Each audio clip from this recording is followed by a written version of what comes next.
Hello everybody out there on the YouTube.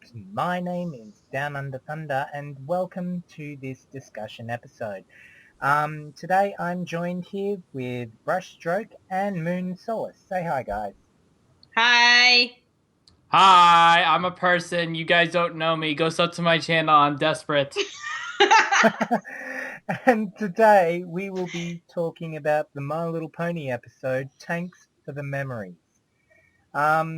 So guys, what did you think of the episode?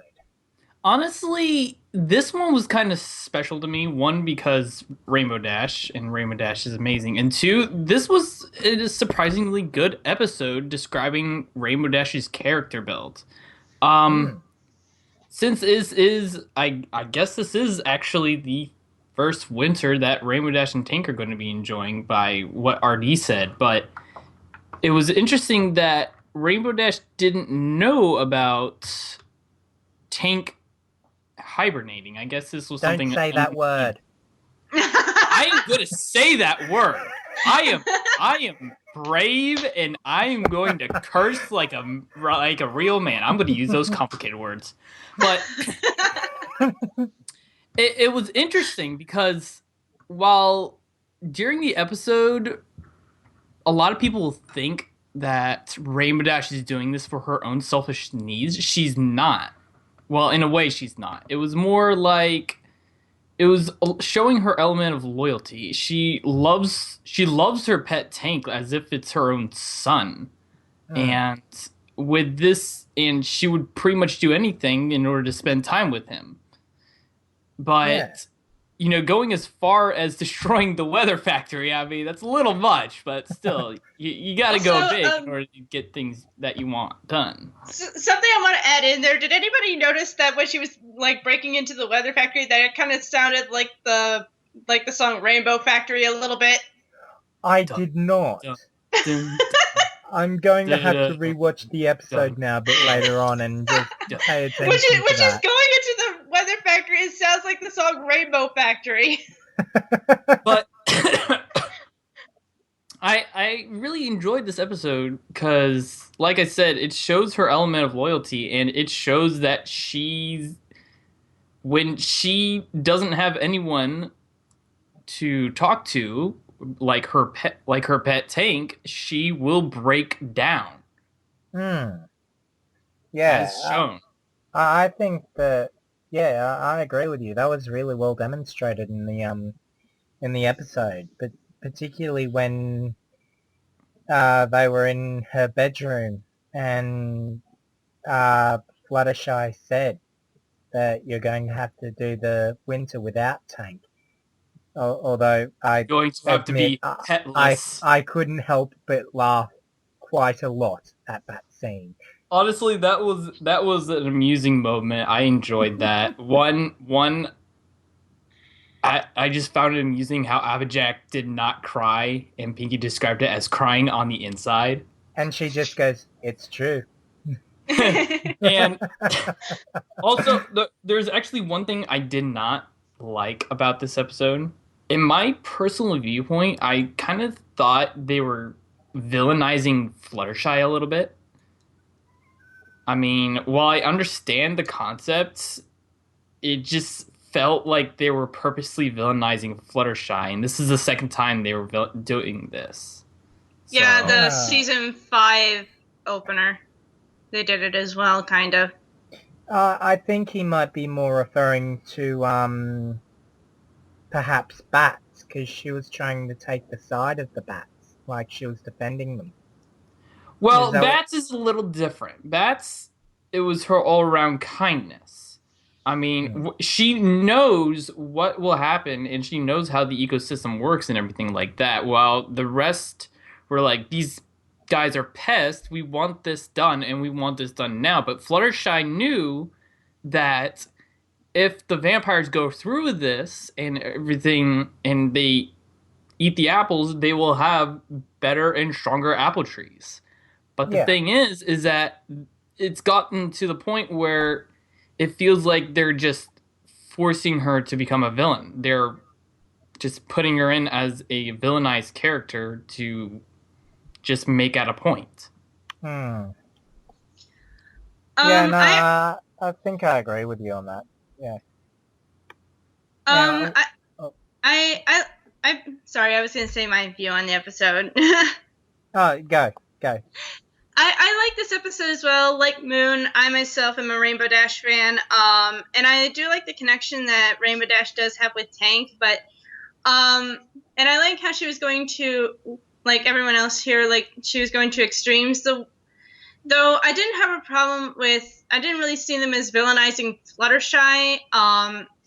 The only problem I had with it is that she was going a little too extreme.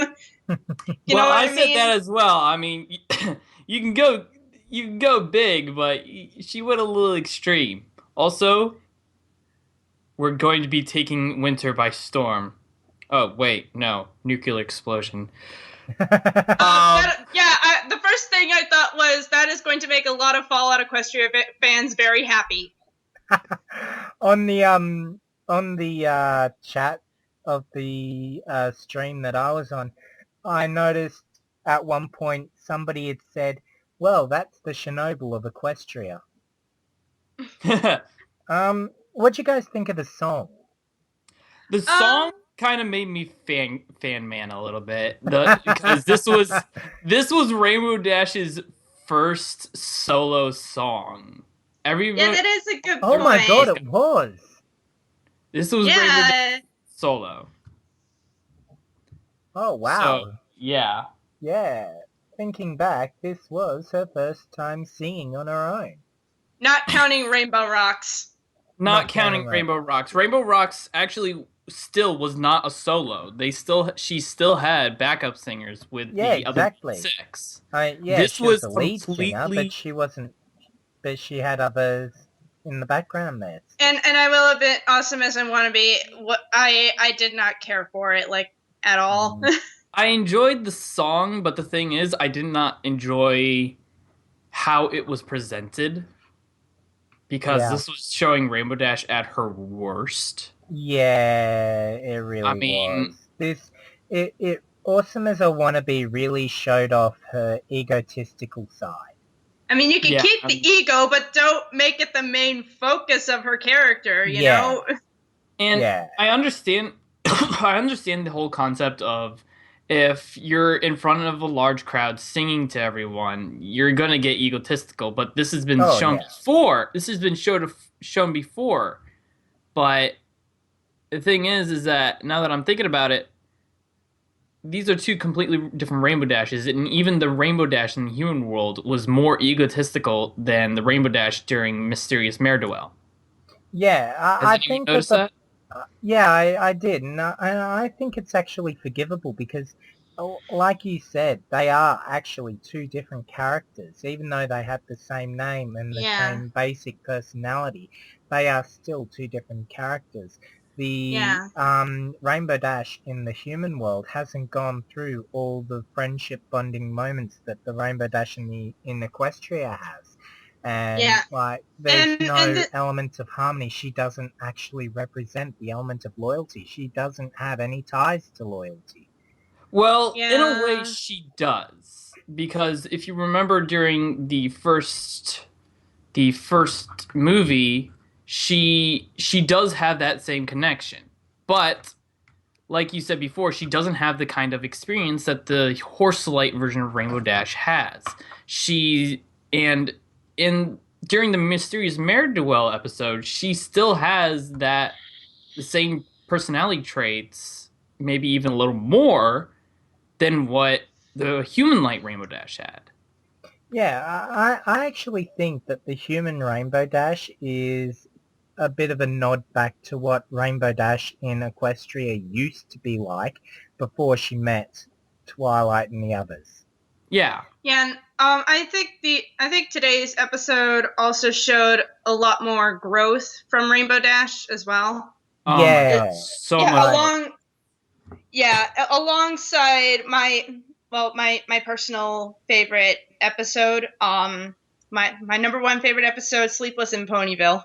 The That was also a very good episode, but we're gonna get on with a different discussion. Get back onto the topic. Yeah, but I'm just saying kind of wandering off. Talking about I'm just saying that this episode did show a lot of growth from her. Yeah. Also, this is the first episode to actually focus around Tank since she got him. Like, he's popped in every now and then, but like he's never had any real screen time until now. Yeah, that is a good point there. Even though his biggest line was, yeah, and that yawning. was a very good impersonation of it. And I think Tank is also my favorite pet out of the main 6. I mean, I think everybody agrees we don't like Angel Bunny. Oh yeah, Angel Bunny's amusing. I mean, he's a jerk, but he's funny. What about in a couple episodes ago when in Castle Sweet Castle after Twilight dried him? Fluffle Bunny. Hey, white fluffy bunnies dancing on rainbows. Jerky little bunny dancing on rainbows. Yeah. Angel is a dick. Anyway, back to the whole concept of the Rainbow Factory. Or not the Rainbow Factory, the Weather Factory. Yeah. The idea I found it interesting during how the Pegasi were getting things ready for winter, the joke there. The Pegasi names, Clear Skies and Open Skies. Yes. That was funny. The concept of them having clear skies, open skies, and any other skies means that there is a lot of family members in that weather factory. Holy crap. Oh, yeah. It's kind of like the Pegasi version of the Apple family. Yeah. What do you think of the, of that purple pony, Fluffy Cloud, I think his name was? I am just going to stay far away from him. I'm going to stay far away from him. Honestly, I don't think I actually saw that part. I got to rewatch the episode because I missed some of it due to some difficulties. But I'll definitely rewatch that part. So yeah, it was really funny. What I was finding interesting during the chat, I saw a couple people mention Snowdrop during the episode. Oh, jeez. Wait. Okay. Do you think that they might have actually had her cameo? I think they might have. I'm not sure if we saw her or not. I wasn't paying close attention to the background ponies. But if they did do a cameo of Snowdrop, I would be very, very happy. Yeah. I bet Silly Philly Studios would be ecstatic if they actually Silly Philly Studios would be very ecstatic. Yeah. Although the whole concept of them making snowflakes the way they are, while it's not as precise, or it's not the way Snowdrop did it, they are still doing it the same way that Snowdrop did it. Well, it's not well, it's not the same. I mean, similar. They have more professional tools with it. Yeah. It's still the concept of them carving out specks of ice into snowflakes. Yeah. And I'm definitely going to have to rewatch the episode and pay close attention to all the background ponies in. You're gonna look for a Snowdrop cameo, aren't you? I am definitely looking for a Snowdrop cameo. You do realize, Brush, is that if the Snowdrop cameo is legitimate, you do realize your fanfic is probably going to be canon. Because if there's a Snowdrop, there's most likely going to be a Cumulus. But anyway, it's that small idea of how all the reaction of all fan fiction writers when they realize, holy crap, my fan fiction makes sense. But it's still interesting. What I also found interesting is that the way they bring in the clouds. I mean, it was a little different of how... tie them to a rope and tow them. What fallacy does this... What and how does this make sense? A rope tied to a cloud. Last time I checked, if you tie a rope to a cloud, that is not going to work. Okay, you do realize that this is about cartoon horses, right? Maybe. Yeah, but we're also basing this off the canon of the show, too, because they have stated on several occasions that the only solid object to be able to physically interact with Cloud is Pegasi. Unless wait. If I remember correctly, back in... Now, I'm thinking about this now. Back in one of the episodes, they mentioned how before the Pegasi got involved with Winter Wrap-Up, the Earth Ponies would actually rope down the clouds and they would buck them. Does anyone remember that? Actually, now that you mention it, I do. Yeah. So,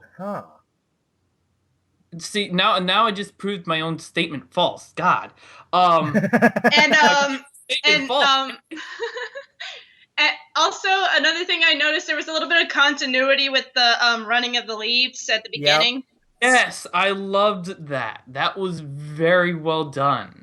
Insert the Silver Quill continuity thing right here. Continuity. Explosions.